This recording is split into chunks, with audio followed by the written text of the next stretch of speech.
Hello, everybody, and welcome to the Brown Report. This is Kevin Brown for Friday, right, the 7th. We didn't do a Thursday show. You're going to have to forgive me, accept my apology. Getting really busy down here with the Broadway Arts plan. Werner, this morning, the hearing that was supposed to take place at the Asbury Park Municipal Court in front of Judge Apostolou, Asbury Park attorney Tom DeSeno attempted to appear before him. Didn't get before the judge until noon. A couple of people came out to speak on Werner's behalf. The judge decided to release Werner conditionally. The terms of that conditions are that he'll have to appear with Tommy before the judge on a weekly basis. There is a list of things that Mr. Werner has to do. Otherwise, he even threatened to go ahead and sentence Werner not back remanded for the rest of the 45 days, but I believe he threatened to sentence him to 45 months.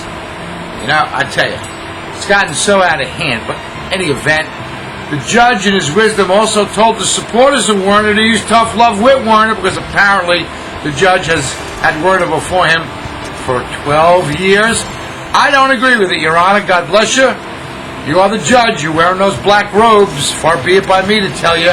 But there's a God that judges over all of us. It's a man's personal property. I read that there are railings that are not on the porch. Well, the public isn't entitled to his porch. It's his porch. If he doesn't want railings there, what can we do about that? Okay, code forces him to put railings there. One of the things I noticed is it's a multi-unit property that Werner owns. Werner showed the good sense and judgment not to rent out the other apartments in the house while it is in the condition that the city says it's in. So he's been deprived of rental revenue. I think that's punishment enough. Enough's enough. And you know what? This is not my opinion, but I got a couple of emails just a few minutes ago which prompted me to get on with this, that a building just collapsed in Asbury Park. Let me go to that article. Let's breaking news. It's just come out right now. Asbury Park, there's been a partial building collapse at 719 Madison Avenue in the city. Firefighters and police are on the scene and have transported one victim to the hospital. According to fire officials, the partial collapse occurred at a 3-story commercial building. More information is pending. Judge Apostolou, I would like to hear that you brought the owners of that building and possibly other individuals who may be responsible for this before you in an emergency court session tomorrow morning, and I'd like to see you remand them to jail. If you put Werner in, you should put these folks in. This building obviously was in a decrepit state. It collapsed. I understand also in regard to the railings on Werner's porch that his ceilings seem to have some problems, yet not one soul, and I challenge the city to tell me differently, not one soul was injured as a result of the condition of Werner's property. I'll have more. We'll have a full version, and we won't be just talking about Asbury Park. I'm Brown. I'll be back after this short break. Please stay with us.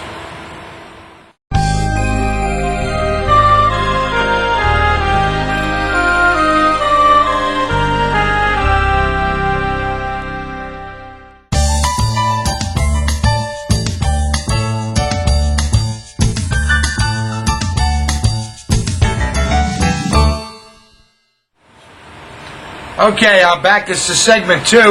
Again, I apologize. Time did not permit me to set the studio up, so we're giving to you raw today. This is Friday.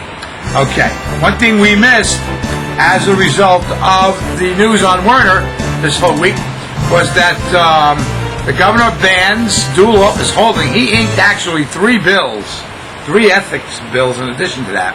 But at Marlborough, Governor Corzine signed a law Tuesday barring the holding of more than one elected office in New Jersey, saying the change addresses an issue that is emblematic of conflicts of interest in government. The ban, however, doesn't apply to officials who already hold 2 or more elected offices, allowing them to continue sitting in multiple jobs until they leave office. At the time of this story, the compromise which would have allowed 17 sitting state legislators to keep serving in other elected roles is going to lose one, if not two, because 2 assembly people were arrested by the FBI along with 11 officials in total in Pleasantville in North Jersey.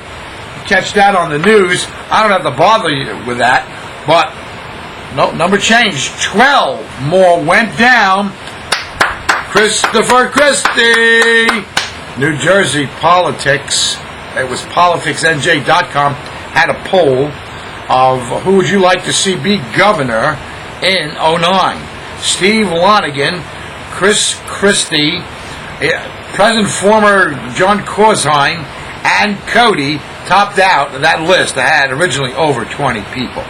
Steve Lonigan held well, and he's the conservative candidate. If he decides to run, I think he's got a good shot this go-around, because it's been liberal policy, liberal spending, and the Democratic abuse. Both these assembly persons who were in fact arrested were Democrats. Assemblyman Steele heads up much of the Education School Construction Corporation. I had an opportunity to reach out to him, try to gain his support on HCR 138. He did return my call, but I felt he was disingenuous to the issue, and I can see why. Because he's tainted, because he takes bribes for his vote. We'll have more. Let's see what else there is before we sign off for another break. I got an email that I really should have talked about sooner, but I'll do that now.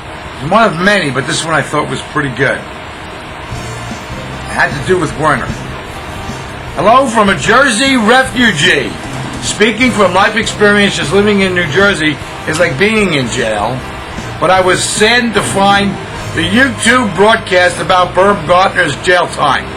The kind of Gestapo tactics was one of many, many reasons why I moved to the 44 acres we have in Southern Virginia in 1995.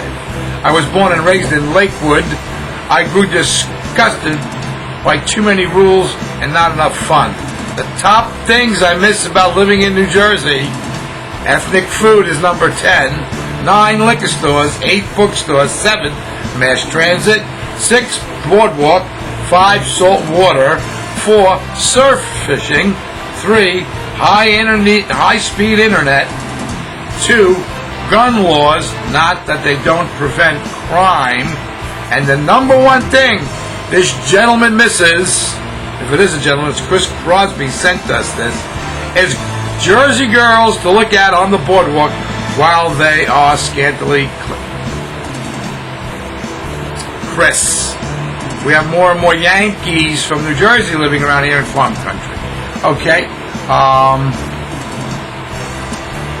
Kevin, I wonder what you use to produce the video on your broadcasts. It looks very professional. Expensive? ? Regards, Chris Crosby. Not that expensive. Just takes a lot of time and a lot of getting used to. I use a number of different software packages. Email me again and maybe I can spend some time sharing what the good Lord has blessed me with knowledge. Okay. Now, what else do we have?